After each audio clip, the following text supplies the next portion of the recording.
संपूर्ण महाराष्ट्रासह माहूर तालुक्यात सुद्धा अतिवृष्टीने शेतकऱ्यांचे मोठे नुकसान झाले आहे।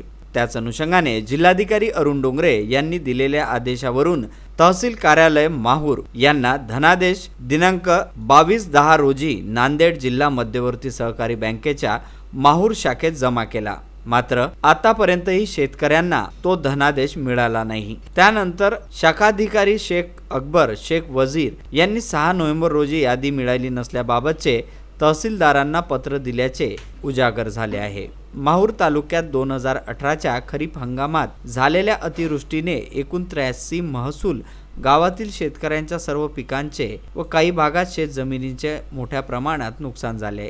त्याबाबत शासनाने नुकसान भरपाई म्हणून सरसकट अनुदान देण्याचा निर्णय घेतला। त्यानुसार जिल्हाधिकारी अरुण डोंगरे यांनी नांदेड माहूर तहसील कार्यालयाला पत्र देऊन शेतकऱ्यांना तात्काळ अनुदान वाटप करण्याचे आदेश दिले। त्यानंतर 2 दिवसात सुधारित यादी देण्यात येईल असे आश्वासन सुद्धा देण्यात आले।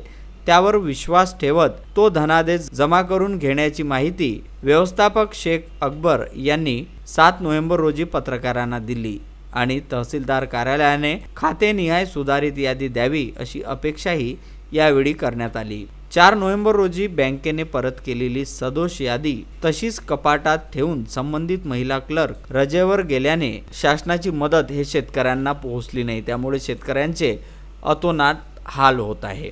विदर्भ न्यूज करिता माहूर येथून राजू दराडे तसेच संजय घोगरे यांचा हा वृत्तांत।